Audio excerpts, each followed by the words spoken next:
You ready? I got it.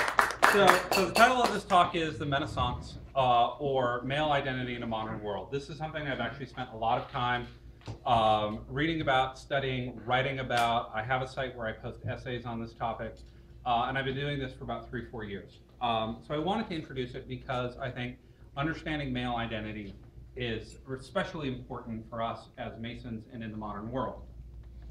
So what is male identity? Male identity, very simply, is what constitutes an ideal of being a man. Now, as Masons, we're very tempted to look at this and say, and answer the question, a man is what? With words like, a man is honest, he's hardworking, he's courageous, he's genuine, he has integrity. These are all wonderful, wonderful words. But in order for something to be truly a male identity, you have to ask the question, a man is and a woman isn't. And all of those words, integrity, honest, hardworking, those don't apply. Where is the things that describe what we are as men that is unique and different from women? Well, we had some really good answers in the past.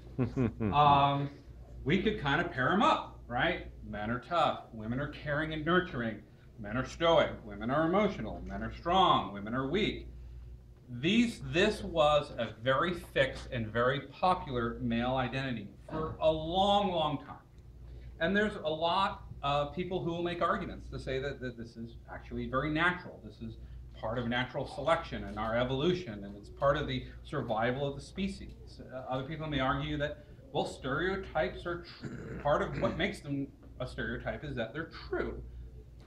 And we had to go along with this cultural icons that embody this, that we're pointed to say this is what being a man is. I mean, John Wayne, right? We got that right here.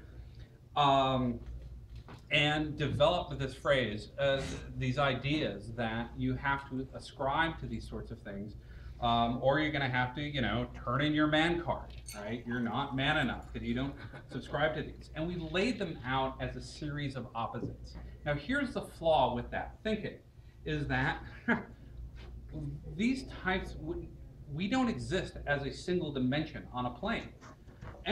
When we take a look at all of us, we kind of follow a bell curve of any one of these ideas.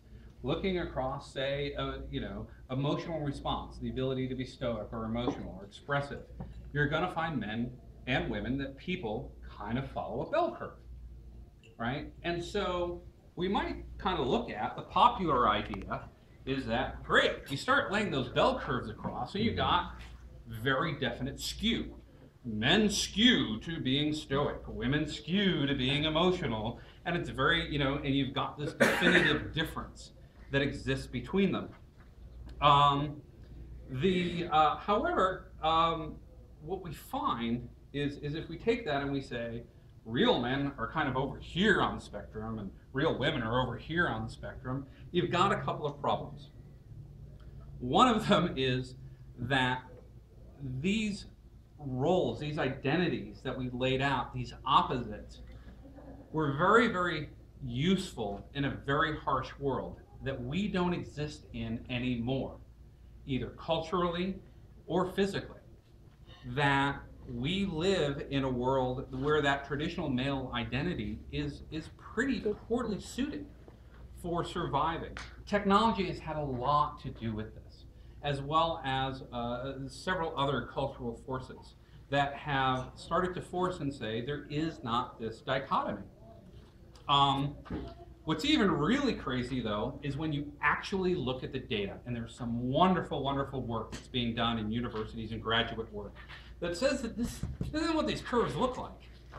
They actually look a lot more like this. And this is a representative curve. It's not accurate. I didn't lay it out with a graph, but this is very, very close to emotional intelligence data that's been gathered by gender, showing that the amount of difference across the bell curve between men and women is very, very small in a number of categories, such as how they emote, how they use emotion in communication, how they detect emotion, how they experience emotion. we're not all that different. The differences are very minor statistically. So, what does this happen? What does this leave us with? Well, it's left us with the idea of the Renaissance, which says that the Renaissance is a social shift to recognizing and embracing a complex portrait of what it means to be a man, of maleness. That it's not these defined pieces of opposites, but that embraces the entire spectrum and recognizes that we have challenges because we don't have the kind of cultural icons to represent this level of complexity. Some of this, a lot of this has been forced upon us for 40 years of the women's movement. And by the way, if you want to read something else, I can give you a site. I have an essay called "Why Freemasons Should Be Feminists," and I heard this has been really, really positive for us. Women have done a fantastic job in embracing this complexity, in creating new cultural icons. They have created new things to aspire to. We've simply lost our old ones and not replaced them.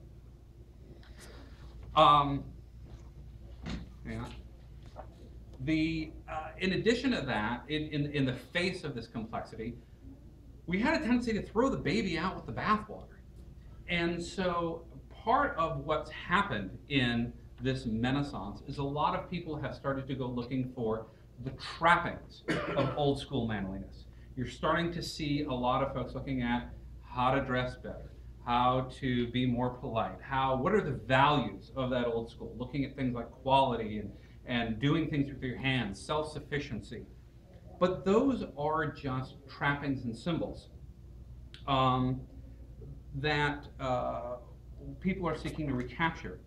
However, just as the Renaissance in history, by embracing the new complexities of science, of commerce, of an expanded world, created an explosion in opportunity, so can we as men, by embracing this complexity of personality, create an absolute explosion in the heights to which that we can achieve personally and professionally.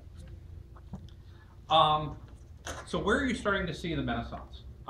You're starting to see it in places. You're seeing it definitely in academia. You've seen a big emergence in men's studies.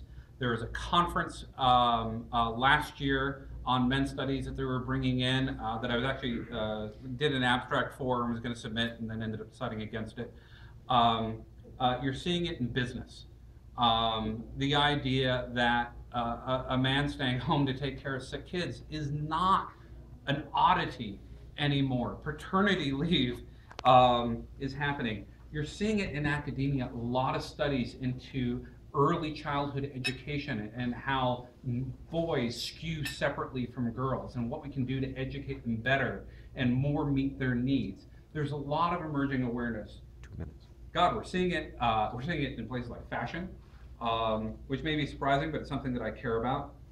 And you're definitely seeing it in media. The complexity with which in all forms of media we're representing men better and better is terrific. You know, there's an old TV trope that says that all the men on television are buffoons and they just answer to the women. Frankly, that hasn't been true since 1994. However, we are behind a cultural 8-ball, and let's not sugarcoat it. We haven't created the cultural icons. We haven't created the environment. We haven't created the society. We have not been embracing more complex ideals of men. We've just been complaining that the old world doesn't work for us and kvetching and not responding. So where can men turn for help in understanding the complexities of their lives, in finding new icons? They can turn to us.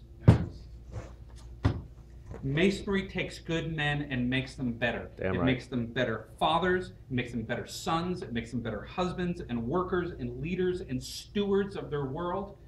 We have always been the ones to embrace a complex man. And we are the ones who can stand up and be examples to men and women, to young men, to older men, to anyone who's looking for a solution into that complex world. To do that as Masons, we have to embrace complexity. We have to embrace this idea that we're not a single definition of men.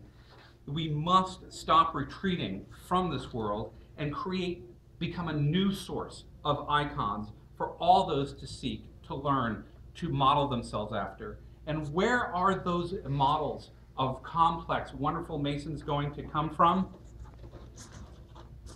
They're going to come from you guys.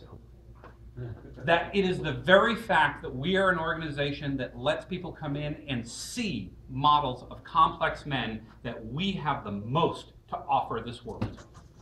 Amen, brother. Thank you.